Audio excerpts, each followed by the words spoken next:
Syekhuna, Syekhuna. Nah, muliakan Allah SWT, karena agama dengan para ulama itu tidak bisa dipisahkan, mereka nggak bisa. Kalau kita ingin usaha agama, kita harus dekat dengan para ulama, tidak bisa tidak. Kalau kita usaha agama tetapi kita tidak mau dekat dengan para ulama, satu saat nanti akan jadi fitnah besar kepada umat. Karena yang garap umat itu dua golongan, mereka. Yang pertama para ulama, yang kedua orang tabligh. Yang garap umat itu. Nah, ini kalau orang tabligh tidak menyatu dengan para ulama, nanti lama-lama ada ulama, ada umat klub tabligh, ada umat klub ulama. Akhirnya benturan. Kamu yang dapat dosanya. Maka sunnah mulaikan, Syekh Ilyas itu sudah menanamkan dalam 6 sifat itu ikramul muslimin. Rinciannya memuliakan ulama, menghormati orang tua, menyayangi anak muda. Ini penting ulama ini mulaikan. Apalagi di Jawa Timur. Di Jawa Timur itu tempatnya ulama, tempatnya pesantren paling banyak di Indonesia di Jawa Timur ini. Kalau kita tidak betul-betul menyatu dengan para ulama, dekat dengan para ulama, mengkondisikan itu, nanti dakwah itu nggak akan bisa jalan dengan baik. Katanya Maulana Jamsid, kalau ada pejabat, ada orang umum, ada itu tidak setuju dengan tabligh itu, saya tenang-tenang saja, tidur saya. Tapi kalau ada ulama tidak setuju, langsung nggak bisa tidur saya itu. Ini salah apa saya ini? Katanya, mesti ada salahnya ini kerja saya ini. Kok sampai ada ulama nggak setuju ini?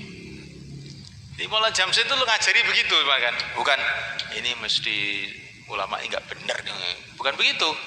Ini ulama nggak setuju itu mesti kerja saya ini ada salahnya ini. Apa ini salahnya? Nah, jadi kalau ada ulama marah, kita ini perbaiki kerja kita ini. Itulah jalan keluarnya. Insya Allah mulaikan. Nah, mulaikan Allah SWT, kita tidak akan bisa taat kepada Allah kecuali dengan jalan Rasulullah SAW. Menyuti Rasul, faqad atu Allah. Taat kepada Rasul berarti taat kepada Allah. Dan kita tidak bisa taat kepada Rasulullah kecuali melalui para sahabat. Maka Nabi mengatakan, mafhumnya kurang lebihnya, sahabat itu kayak bintang-bintang. Kalau kamu ikuti mereka, kamu dapat hidayah. Dan kita mengikuti para sahabat tidak bisa kecuali kepada para ulama, dengan lewat para ulama-ulama menurut keahliannya masing-masing. Kalau kita mau mengikuti dakwahnya para sahabat, ikutilah ulama-ulama ahli dakwah. Kalau kamu ingin mengikuti fikihnya para sahabat, masalah hukum halal, haram, makruh, sunnah, ikutilah para ulama-ulama ahli fikih. Kalau kamu ingin belajar mengenai bagaimana bacaan Qur'annya para sahabat, itulah para ulama-ulama qiraah. Ada qiraah sab'ah, ada qiraah asyarah. Tanpa itu tidak bisa. Karena kita ini hidup itu di akhir semalekan. Kita harus melalui prosedur itu. Dengan mengikuti orang-orang ahlinya itu, akhirnya kita memahami kehidupan sahabat, akhirnya kita bisa ikut Nabi, akhirnya taat sama Allah. Itu harus begitu itu. Yang tidak pakai prosedur begitu itu mesti nanti akhirnya salah. Yang penting saya ini Allah dan Rasulnya. Iya. Tapi bagaimana kamu bisa tahu perintah Allah dan Rasulnya itu? Harus melalui sahabat. Kamu pernah jumpa sahabat? Ya harus melalui para ulama-ulama yang ahlinya. Maka baginda Nabi mengatakan ulama itu warisnya para nabi. Bahkan ini ada riwayat yang diriwayatkan oleh banyak sekali muhaddis. Dan ini hadis sahih ini. Nabi sudah bercerita mengenai akan lahirnya Al-Imam Asy-Syafi'i. Nabi sudah bercerita itu. Akan lahirnya Al-Imam Malik, sudah bercerita itu Nabi. Akan lahirnya ulama-ulama dari Persia, Nabi sudah bercerita. Apa maksudnya cerita-cerita ini? Agar kita ini ada memuliakan pada para ulama. Orang yang mengatakan sudah tidak ulama-ulamaan, pokoknya Nabi sahabat, keliru itu. Lah kamu itu lebih judul dari orang awam, gitu. Nggak tahu lor kidul, tahu-tahu nggak mau ikut. Oh, nanti insya Allah itu akan kesesat di jalan. Begitulah kalau orang tidak mau ikut ahlinya. Ini dakwah sudah dibikin mulus, tinggal naik saja. Bukan hanya jalannya saja yang mulus, bisnya pun sudah disiapkan. Itu bis pertama jamaah setahun, kedua 4 bulan, 40 hari, 3 hari, bis terakhir 5 amal makomi, masturot, pelajar, tinggal numpak sudah sampai ke Jakarta. Nah, duduk tidur sudah sampai ke Jakarta. Tapi nggak mau ini, saya mau lewat Bengawan Solo saya. Nah, akhirnya dimakan sama buayanya Joko Tingkir. Repot ya malaikat. Ini urusan dakwah, urusan keilmuan juga begitu. Ini terus terang saja saya ini. Sekarang itu zaman orang kata nggak mau ulama, nggak mau taklid, nggak mau madhab, nggak mau macam-macam. Kamu itu loh tamatan SMA bilang begitu tuh apa toh kamu itu? Kamu bilang matematika gitu loh cocok. Jangan ngomong begitu, itu bukan ahli kamu. Fikih-fikih yang ditulis oleh imam madhab itu sudah dikaji 1000 tahun lebih. Yang ngaji itu ribuan ulama, ratusan ribu ulama sudah mengkaji dan dianggap sahih. Ini betul-betul dari Rasulullah SAW. Kok kamu tahu tuh jedul ini semua keliru, saya punya anu sendiri, hadis sendiri. Alah. Ini orang nggak benar, orang tidak benar begitu itu malaikat. Akhirnya bikin kacau umat. Urusan fikih halal haram cara ibadah itu sudah tuntas. Harus kita anggap begitu, sudah tuntas.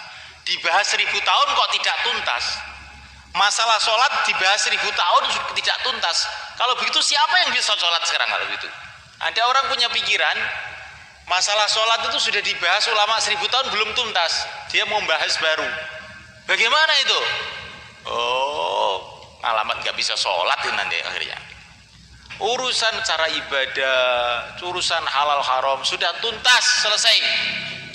Tinggal baca aja, belajar kepada para ulama. Yang belum tuntas sekarang apa? Masjid 5 amal itu yang belum tuntas. Jamaah 4 bulan 40 hari. Yang belum tuntas itu apa? Ini umat ini tidak mau sholat. Bagaimana mau sholat? Karena caranya sholat sudah tuntas. Kalau kita tidak punya pikiran seperti ini, kita tidak akan bisa berjuang malaikat. Kita akan ditipu oleh syaitan, sehingga kita ini jadi orang cerengkel kemana-mana. Cuman ngengkel aja nggak pernah amal. Jadinya urusan keilmuan sudah tuntas, tinggal belajar aja. Sekarang yang belum tuntas urusan dakwah. Bagaimana kirim jamaah ke Irian, bagaimana kirim jamaah ke Merauke, bagaimana kirim jamaah ke pojok-pojok dunia, ke Madagaskar, ke Australia. Ini yang belum tuntas. Dan ini memang kerja belum tuntas sampai kiamat. Tapi kalau urusan syariat sudah tuntas. Orang yang mengatakan urusan syariat belum tuntas itu orang mau merusak agama sebenarnya. Orang yang mengatakan urusan syariat belum tuntas itu orang mau merusak agama. Dia mau bikin kacau di kalangan umat sehingga umat ini nggak mikir amal, mikir engkel-engkelan dok. Ini betul teman teman. Ini penanggung jawab semua masalahnya. Saya bilang begini, supaya kita pemikiran lurus, pemikiran nggak usah yang macam-macam. Lurus. Apa yang disarankan oleh para masyayikh kita itu yang sudah dipikirkan siang dan malam oleh orang-orang ahlinya.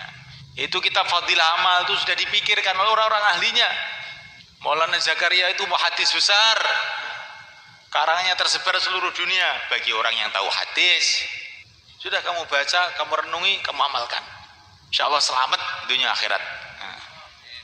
Nggak usah mikir ini hadis ini, bagi apa tuh hadis-hadis ini, penting bocor selamat. Pengen selamat ora karena netok. Ini orang belajar hadis arba'in saja itu pun pakai terjemah sudah menilai Maulana Zakaria ini hadisnya dhaif. Dhaif ki apa dhaif ki? Kuwi urusane wong ahli hadis itu urusane umat awam. Kuwi Maulana Zakaria wis dipikir nih. Sudah dipikirkan siang dan malam bahwa yang ditulis itu walaupun dhaif tapi dhaif yang bisa diterima. Sudah ringkasnya begitu. Tinggal diamalkan saja.